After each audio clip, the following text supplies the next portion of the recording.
Welcome to In His Image Justice Coalition's interview with Sioni Rodriguez. Sioni Rodriguez is a survivor of human trafficking, an advocate for those who have been victims of abuse, a successful speaker, and author of the books 3 Times Sold and Rebuilding What Was Destroyed. It is important to note that all the video rights for this interview have been granted for a limited purpose. Specifically, In His Image Justice Coalition meetings with police officers, legislators, and officials. Sioni, thank you so much for being here with us today. Thank you for having me. I know we talked a little bit before the interview. Would you be able to share for everyone listening your story? Sure. Well, my name is Sioni, and I am I'm a victim of human trafficking. I'm a survivor. I was sold 3 times, and when I was 9 years old, when I was 13, and when I was 16. At the age of 16, I have 3 unwanted pregnancies and 3 abortions. I tried to kill myself numerous times, and then I came to America in 1991. Thank you for sharing that. Do you think that the issue of demand had a role in your being sold? Yes, because if it would have been no customers, they wouldn't buy sex from me. Were there any consequences for the men who paid to have sex with you? No. Do you think that the threat of jail time would have stopped the abuse? Absolutely. It would have been much better, because when the men go to the prison and they pay for with the wrong things they done to people, they may be thinking twice before they do something again.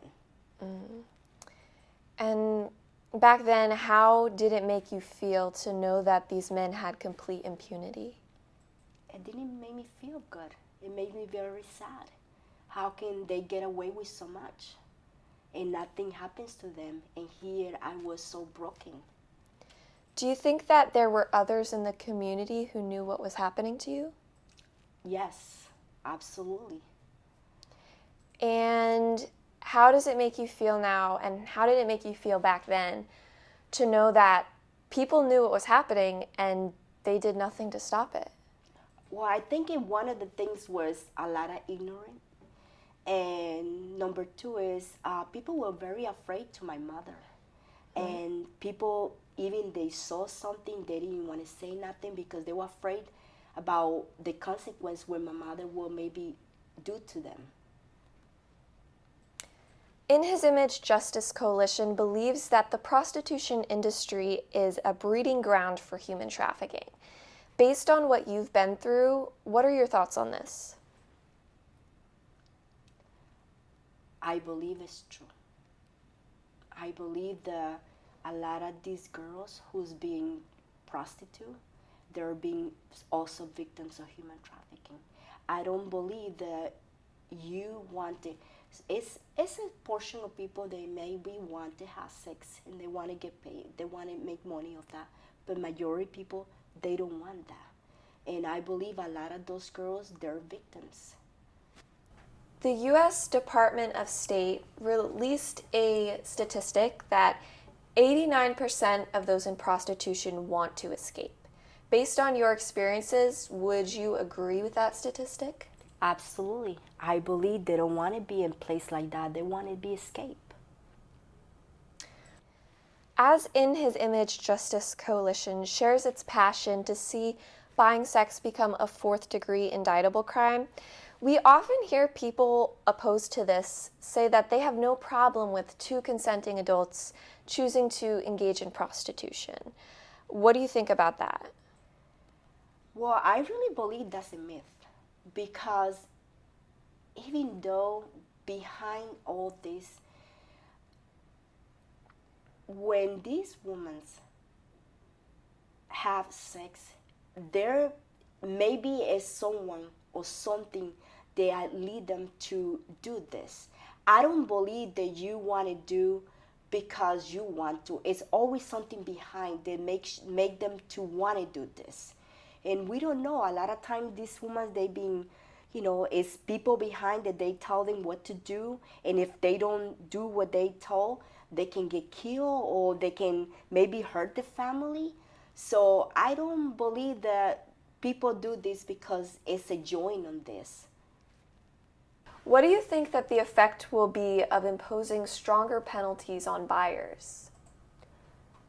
Yes, they will stop doing what they're doing. Do you think that there are other deterrents besides jail time that could be effective in reducing human trafficking? Expose them,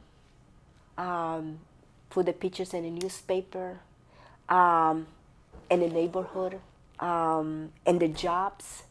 And I believe if this is being exposed and more to the public, they will rethink it before they do something like that. As an advocate for human trafficking victims and survivors, do you feel that increasing efforts to arrest buyers has more viability for success than our current strategy of focusing on the trafficker? Both are very important, but if we don't have a buyers, it will be no human trafficking. Can you speak to any gender issues or racial issues that are embedded in the practice of prostitution? Well, traffickers don't look at don't look color or ethnic. They will take anything and anybody. How does stopping the sale of sex between adults impact the practice of selling children for sex? If we start for adults, it will start for children. A lot of time these adults, they do this because they start off as a children. And can you share a little bit about the hope that you've found on the other side of everything you've been through? Oh, well, God restored my life. He has healed me, and He put all my broken parts together. And it's because of Him, that's why I can say I am a proof of life, what God has done in my life. And if I wouldn't have Him in my life, I don't know what I would be today. Sioni, thank you so much for your willingness to share your thoughts and experiences with us. Your courage and your ability to find hope are incredible. And we just want to thank you for everything that you do to help others find hope who are in dark places. So before we close the interview, is there anything else that you would like to share? Well, I just want to say that, as a survivor, sometimes we don't know into we're in a situation, and a lot of times we might have our own opinions and we might not believe in a lot of things, but I know that it is real. It happens in America and it happens around the world, and if we can all try to help to stop, and even if one person we can rescue, it would be a great thing. Thank you so much. Almost.